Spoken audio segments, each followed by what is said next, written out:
What's up, guys? My name is Patrick.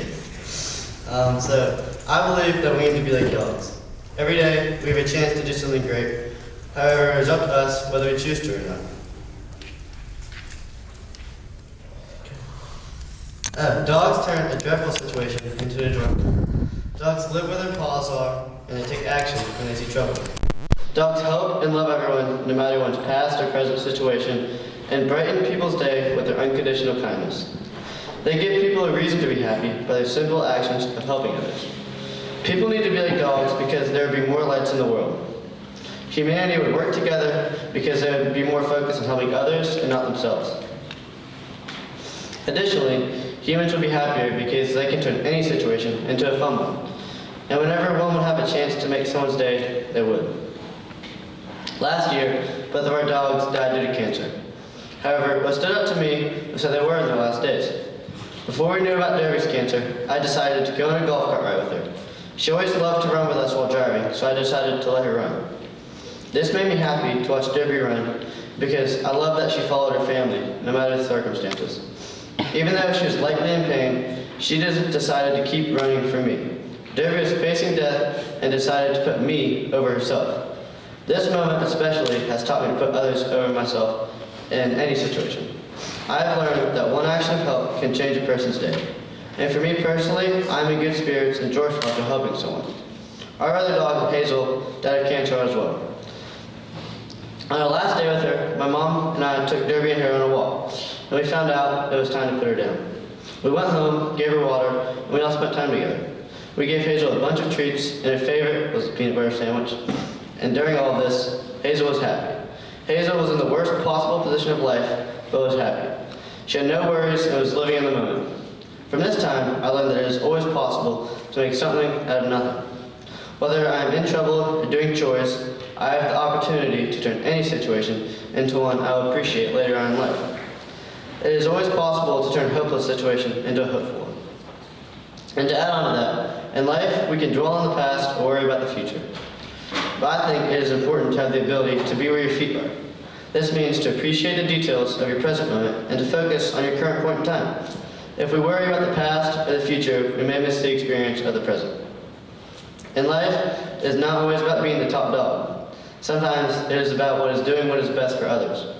In our time here on earth, we need to be like dogs. Every chance we get, we need to seize the day and make the most of it. No matter the situation, our goal should be to help others and have fun. Kindness and hatefulness spread like a fire, so which fire will you light up?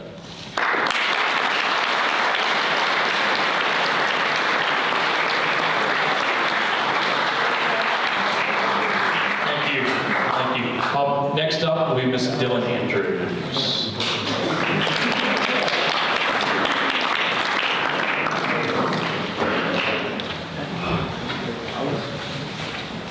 Dandelions. We all know what they are, right? You know, the fragile, fluffy, white ball of magic that we race to as kids, snatch from the ground, close our eyes, and blow on making a wish, hoping that it will carry with every seed. And who knows, eventually come true.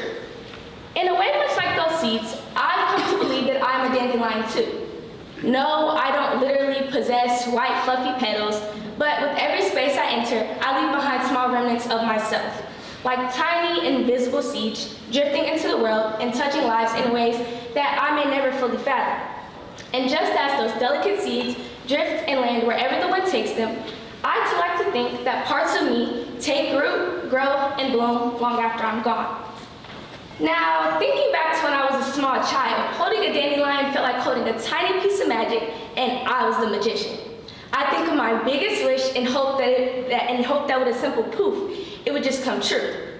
Now, of course, I didn't truly believe that magic was real back then, until one of my wishes to spread influence came true during my 8th grade year of middle school. Many years later, I was given the opportunity to plant my own seeds when I was honored to be chosen as house leader, which is what the majority of people would classify under the title of a student body leader. I was responsible for mentoring and nurturing younger students, guiding them through their academic and personal journeys. I nurtured their growth just as a dandelion nourishes soil for the next generation, and because of that, they blossomed into their own dandelions, ready to spread their own seeds of inspiration. Now, at that moment, I realized two things. One, that my wish had come true, and 2, that maybe I was a magician after all. After that, the cycle of growth and influence continued just as I imagined all of those years ago. So now, I want everybody, all of y'all, to just close your eyes and think about that fluffy white dandelion. Pick it up and think, what seed would you like to leave in the world? Now below. Thank you.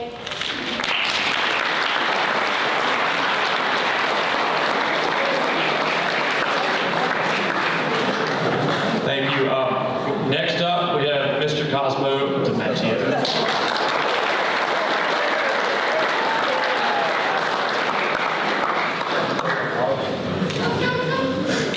Hello, my name is Cosmo. I believe in positivity. One day I asked my dad, why do you talk to everyone you see? It's like every time we're somewhere, you're talking to someone. Everywhere we go, someone knows you or you know them. He told me, my dad told me to talk to everyone because you never know what somebody's going through. Just saying hi could make someone's whole entire day. This completely changed how I looked at everything. It changed my life. I went from looking at the negatives and changed. I started to look at the positives. It made my morale go up and made me a better person. It did not just affect me, it also affected the people around me. I believe in the power of positivity. At first, I realized it made a difference, but I did not know how big of a difference that kindness and positivity made to people. My family and I were eating at Ichiban for my dad's birthday, and we sat down, and there was a family across from us eating. They had already gotten their food. Then the dad of the family looked at my dad, and they both stood up. They shook each other's hands, and he called my dad coach. He had remembered my dad from coaching him 15 years ago, just because of how positive my dad was. He said, "Thank you, coach, you changed my life." Then he paid for our bill, all because my dad had changed his life by being positive. When my dad was coaching him, he had been going through a tough time in life, and just my dad showing up every day with positivity and had shown him that there's still good in life and to keep trying. He still remembered my dad from all those years ago because of his positivity. I had come to learn that just being positive can make a huge difference in someone's life. So now I try to show positivity to everyone, no matter who they are, because you never know what they're going through. I saw this happen, and I was like, I want this to happen to me one day. If just being positive can change someone's life that much, it's worth trying. So when I was in 7th grade, I had a shadow come to bed. He was really nervous about shadowing and was not sure. But I did my best to make the kid feel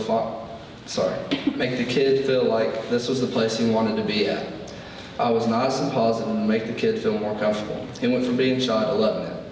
We went through the day and we talked a lot. That night, his dad called my dad and said, "I just want to say thank you. Your son was so kind and positive towards my son, it made his entire day.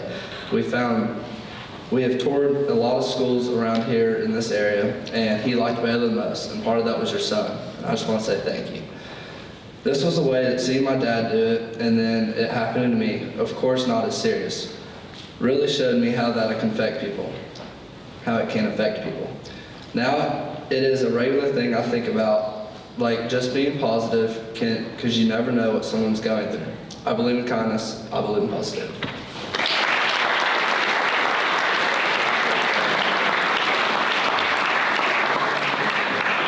Thank you.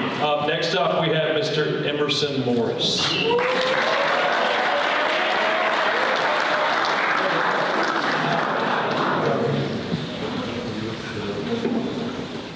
Hi, my name is Emerson, and ever since I was 5 years old, my dad would use the phrase, "baseball is a lot like life."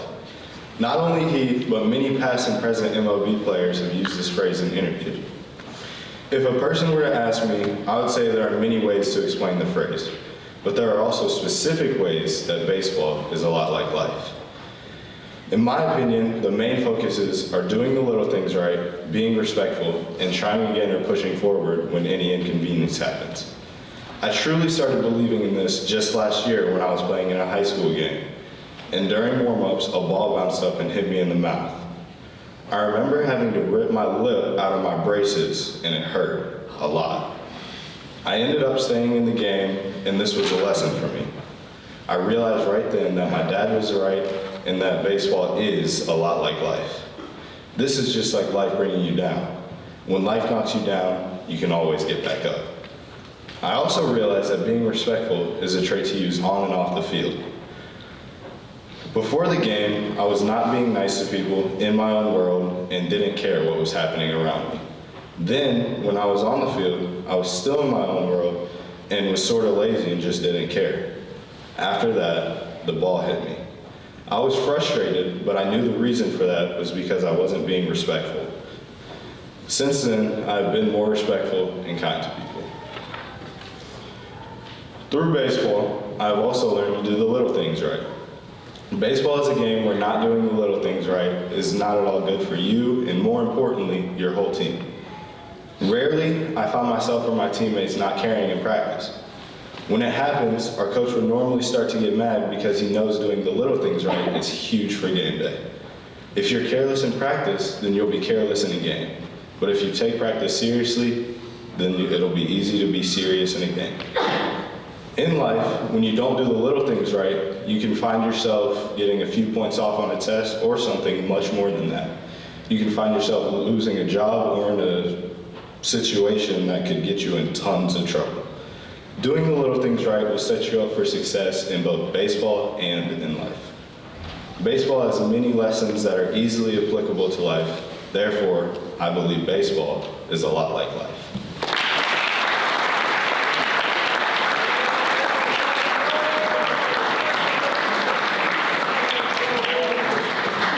Thank you. Next up, we have Mr. Anurag Kalambella.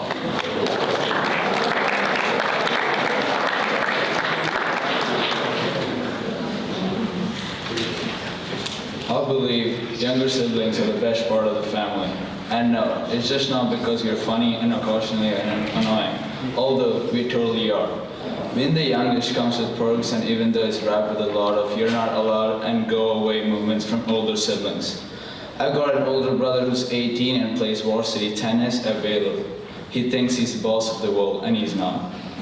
He's left me behind more times than I can count, but despite all this, I realized that being the youngest has its own special advantages. We are tough, we are funny, and we often play a key role in keeping the family united. Take an example of the tennis tournaments. When I was younger, I would always tag along with my brother's tournaments. Instead of being supportive, he would tell me to go sit around the corner.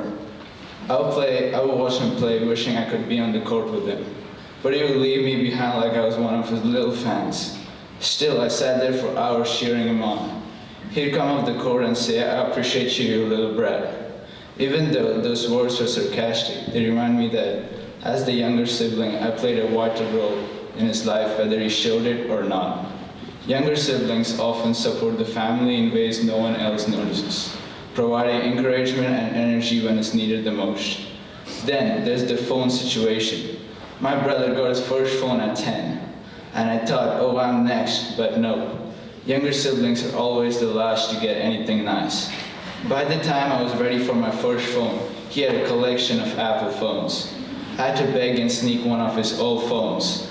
When I finally got mine, it was a flip phone which took 3 days to type a single sentence. I was behind in terms of technology, but I made it work. Younger siblings learn to be resourceful, and we make the most of what we have. Their resourcefulness helps us grow stronger and resilient. The tennis rackets were another challenge. My brother had fancy high-tech rackets, but guess who got stuck with the old broken ones? Yep, that was me. The strings were loose, the frame was cracked, but I made it work. Those hand-me-downs were frustrating, but they taught me perseverance. I had to adapt, push through frustration, and determination paid off.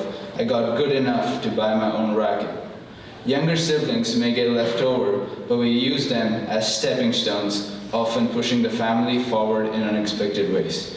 Despite all the teasing and moments he tells me to go away, I know my brother's proud of me, even though he doesn't say it. He pushed me to get better, even if memory leave me behind with old gear and old phones. As the younger sibling, we might seem like the ones trailing behind, but we're also the ones who keep the family dynamically lovely. We provide the energy, the humor, and the sense of unity that help to keep the family together, even when the things get tough. In the end, I believe younger siblings are the best. We might be annoying, we might get left behind, we might deal with old phones and broken rackets, but we survive it all. We support our families in ways they don't actually notice, and this makes us stronger. If you don't believe me, ask my brother who still thinks he's the best player in the family. And that's okay, one day I'll beat him, but don't worry, I won't rub it in. Deep down, even he knows I'm better at tennis. Thank you.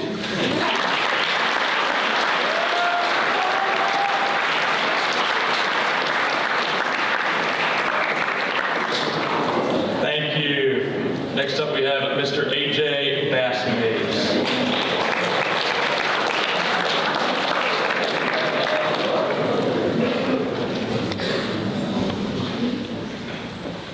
If I haven't had the opportunity to meet you before, my name is AJ Mays, and I believe in eating steaks at Longhorn.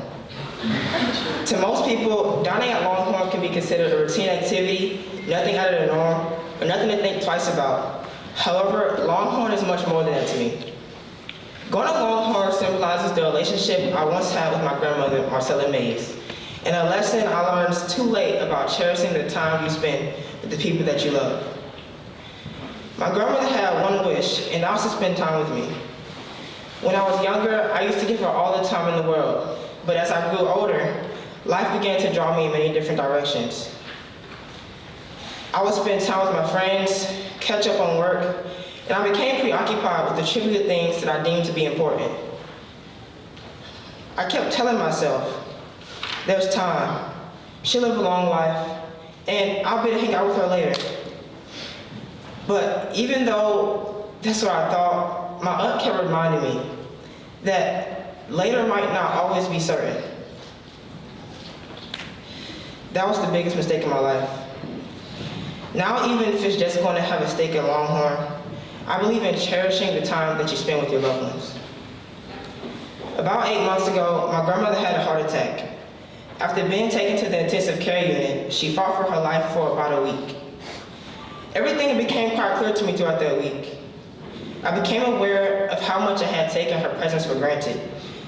All the things that I assumed that I would always have, including her unwavering love, felt like a lake of ice that could break at any moment. That week was when I really started to think. I became aware of how fortunate I was to have someone who truly loved and supported me. Not everyone is lucky enough to have someone whom they would spend an afternoon with at any cost. Yet I had let countless opportunities slip through my fingers. I now make it a point in my life to never pass up on chances to spend with my loved ones. For my grandmother and I, Longhorn wasn't just about the food. It was about the time we spent together and the memories that we created. Losing her taught me that love is a gift that should never be postponed. Every moment with our loved ones is precious, whether it's a holiday dinner, a casual outing, or just sitting on the couch and talking. I now take it upon myself to value the individuals in my life. Since I'm aware that later is not always certain, I no longer wait for it. I believe in showing up and saying I love you, and even if it's just eating a steak at Longhorn, spending time with the people that you cherish and love. Thank you.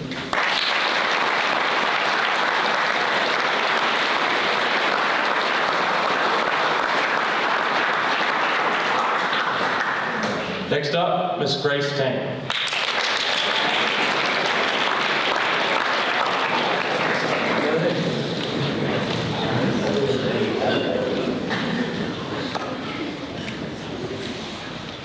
I believe that I am a stereotypical Asian.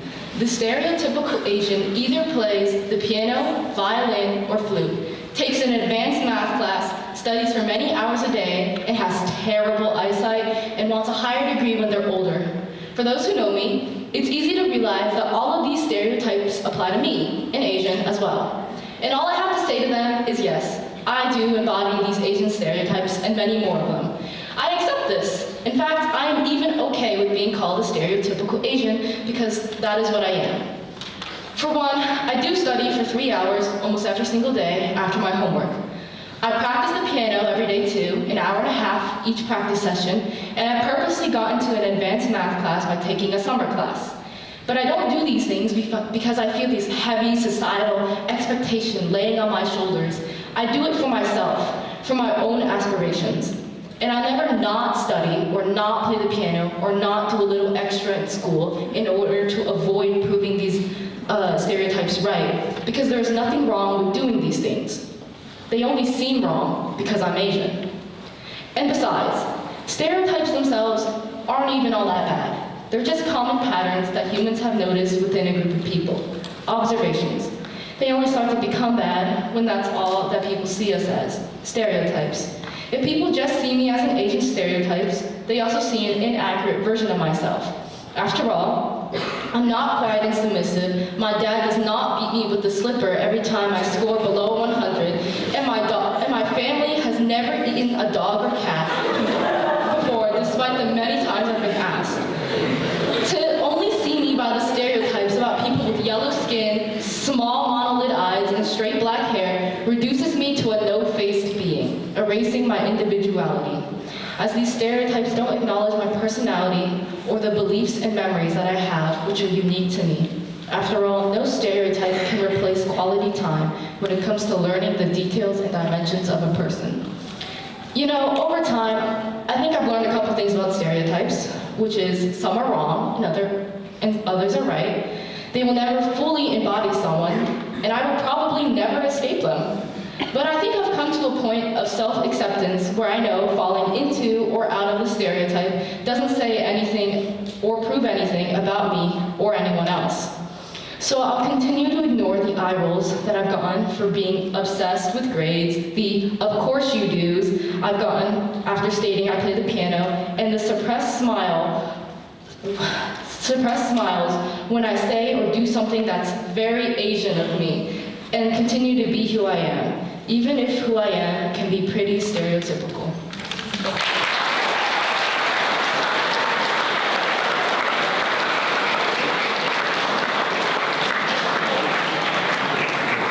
Thank you.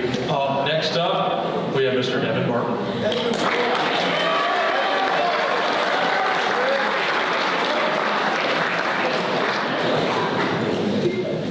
Hi, I'm Evan, and I believe in new beginnings. I believe that new beginnings are some of the most transforming and exciting experiences in life. Though they can come with uncertainty and fear, they also offer many moments of growth. One of the most significant new beginnings in my life was when I moved from South Africa to the United States. It wasn't just a change of location, it was a chance to restart my life and redefine who I was. I believe that if life isn't going as planned right now, there is always a chance for a new beginning. When I first decided to make the move to the United States, I had no idea what to expect. I was leaving behind everything I knew, my friends, my family, and the culture I'd grown up with. Moving to a completely new country felt intimidating. I was nervous for a lot of reasons. Would I fit in? Would I make friends? Would my life be as good or better than the one back home?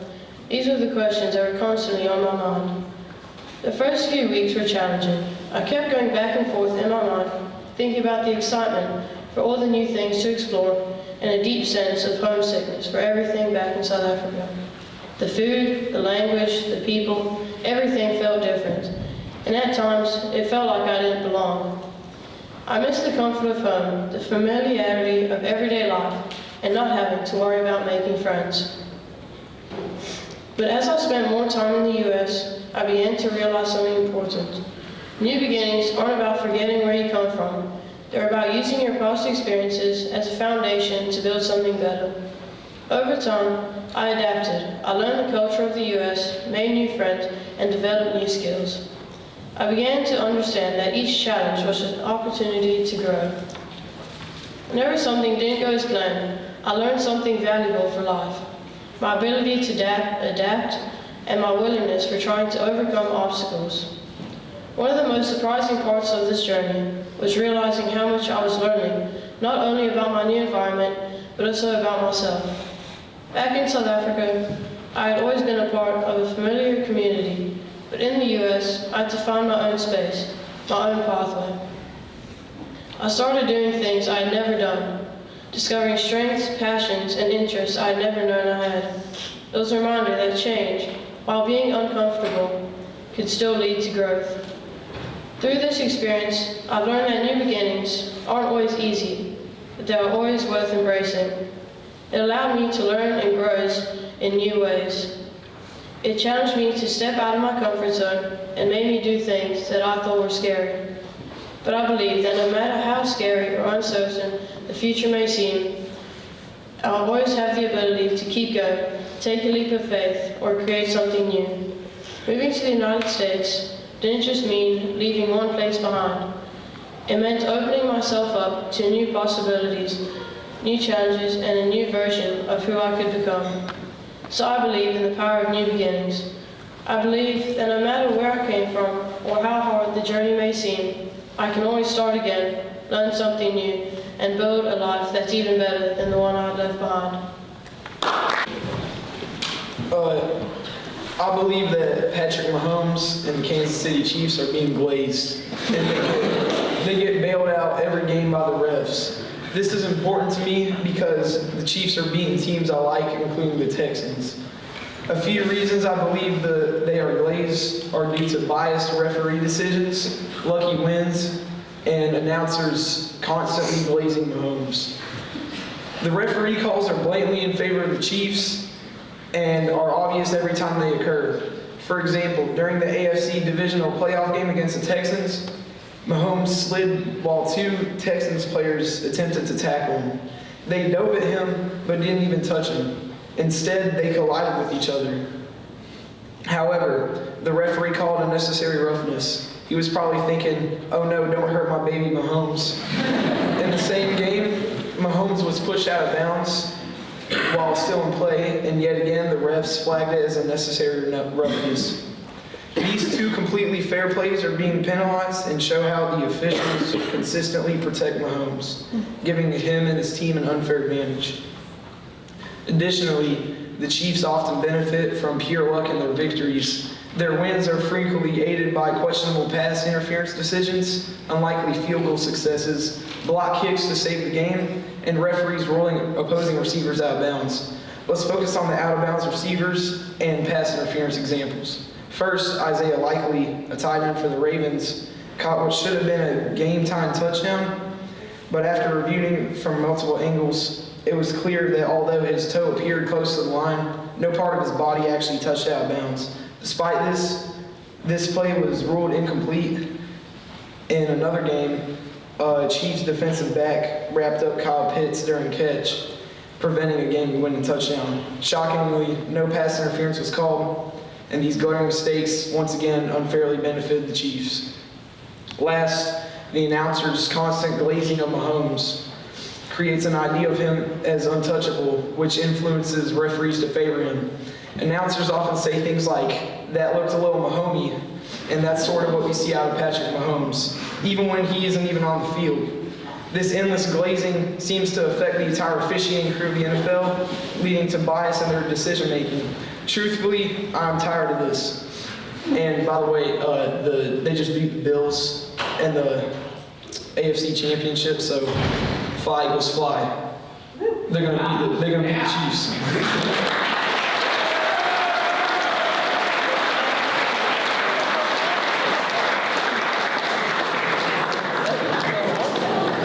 Okay, thank you. Next up, we have Keilani Bennett.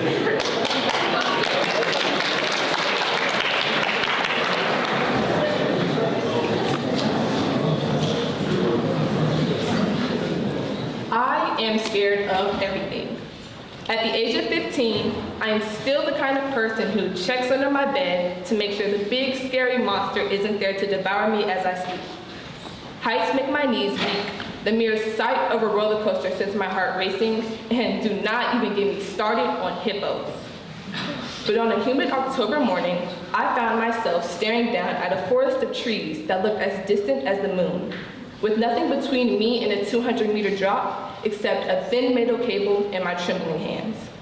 That is when I learned the difference between simply being afraid and being absolutely terrified. In October of 2023, my 8th grade class went on a trip to Costa Rica, where I found myself facing the longest zipline course in Central America. All I can remember is wanting it to be over. My heart pounded so loud, I'm sure everyone could hear it. My legs felt like overcooked spaghetti as I watched the guide double-check my harness. And my stomach was doing somersaults that could impress Simone Biles herself. I could hear my classmates cheering me on and attempting to encourage me. But all I could focus on was the voice in my head asking, what did I get myself into? As I stood there frozen in fear, rain began to pour from the sky, piercing my shoulders like pins and needles. I glided along each line, eyes closed, knuckles whitened, and voice gone due to all the screaming, crying, and praying I had done. My classmates' whoops of joy sounded alien to me. How could anyone possibly enjoy this torture? The funny thing about fear, though, is how it plays tricks on your mind. A few days after returning home, I caught myself looking back at the pictures and videos from that day. There I was, suspended 200 meters in the air, having a full-on panic attack. But something else caught my eye. Something in those pictures I hadn't noticed while I was too busy being scared. The way the sunlight filtered through the clouds, the beautiful waves crashing against the rocks below, and the feeling of floating above the world. That's when it hit me. I had done something amazing, something that most people will never have the chance to do. And weirdly enough, I wanted to do it again. Not because I had suddenly become fearless, but because I learned something especially important. I believe in being terrified. Instead of running from the terror, learn to embrace it. Sometimes, the best memories are hidden under layers of terror, waiting to be discovered once the shaking and trembling stops. Thank you.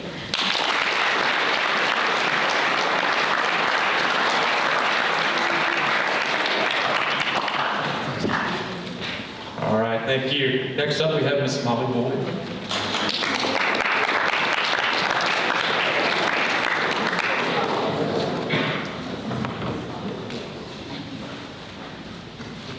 I believe in accepting change.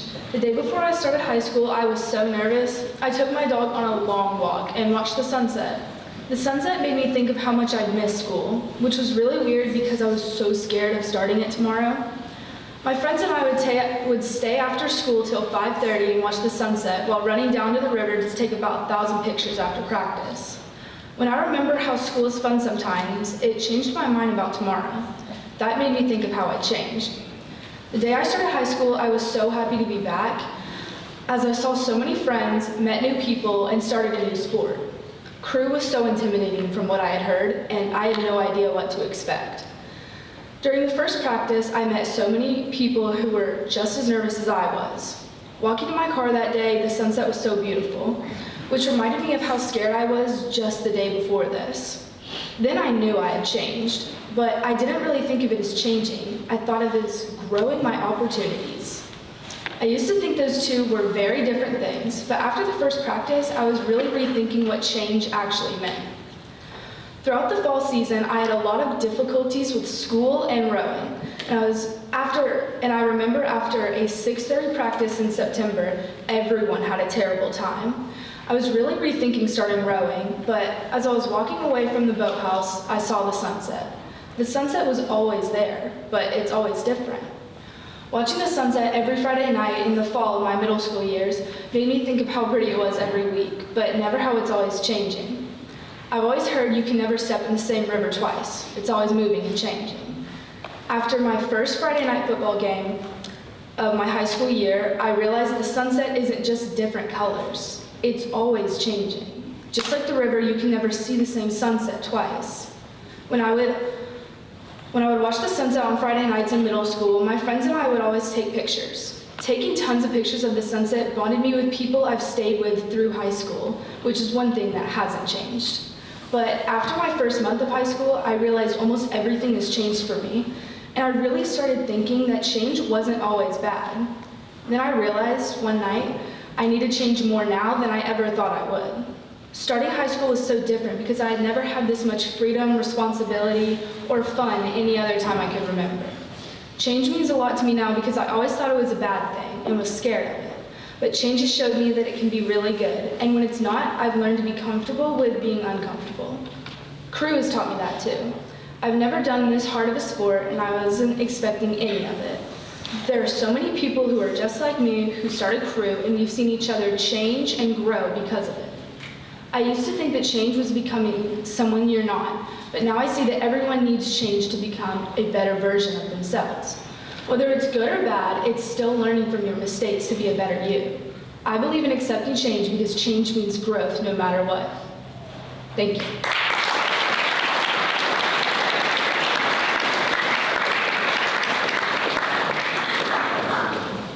Thank you. Our last speech today will be Ms. Lakshmi Mishra.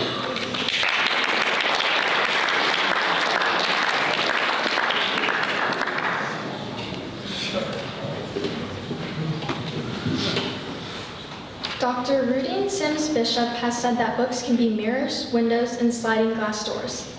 This means that books allow you to see yourself, view the world outside of your own, or even enter and become a part of that world. I believe that dance can be a mirror, window, or sliding glass door. Through dance, I see and celebrate my own culture. I showcase my culture to others, and sometimes I'm even able to dance to the beat of someone else's drum. When I was a toddler, my family and I started watching Bollywood films together. My dad grew up with them, and it was a great way for us to connect and give me exposure to a piece of our culture. Dance is a major component of Bollywood films, and I was immediately captivated. In these films, I saw people that looked like me, my dad, and my extended family. I began taking Bollywood at the age of 7 and found a lifelong passion. Through dance, I've been able to perform at Hindu festival events, I've connected with professional dancers all over South Asia, and I've seen an example of the success that is possible for someone like me. One of the most special parts of dance is being able to be the window for others. Many people here are not familiar with Bollywood, and I've had several unique experiences that will last a lifetime. My family, including my mom's side, was able to watch me perform with the world-famous Salman Khan in front of thousands of people. My mom says it was one of the proudest moments of her life. My grandma now knows several of the big-name actors and even has a favorite movie or two. It isn't just about Bollywood, though. The dancing gets people's attention and allows me to share my culture on a deeper level. One example of this is with students at a local elementary school. I was able to help my mom come up with books that would teach them about the things like the importance of honoring people's names. I am named after the Hindu goddess of good fortune, and we taught them about other parts of our culture like food and language. While being able to showcase a part of my culture is very meaningful to me, getting to step into other cultures through dance has been equally exciting. I've always been a dancer, even outside of Bollywood, and for the past few years, I've been obsessed with K-pop dances. The first time I ever watched a K-pop choreography, I was mesmerized by how easy they made it look with their perfect synchronization. It inspired me so much that I traveled to San Francisco and New York for global auditions and made so many friends along the way. However, just as Bollywood is only a small part of South Asia, K-pop has opened my eyes to a wider world of Korean and Asian culture. Watching and learning my favorite dances led to me watching my favorite idols. Soon, I was watching their top TV shows and eating their favorite foods. Now, my family and I look forward to Lunar New Year and never miss going to H Mart for our favorite snacks on a trip to Atlanta. My interest in the Korean language also pushed me to step out of my comfort zone and take Chinese this year. The door that K-pop dance has opened for me has strengthened me as a dancer and also opened my eyes to so many new experiences. My journey through dance has taught me that it is truly a universal language. Through it, we can express ourselves and connect with others. Thank you.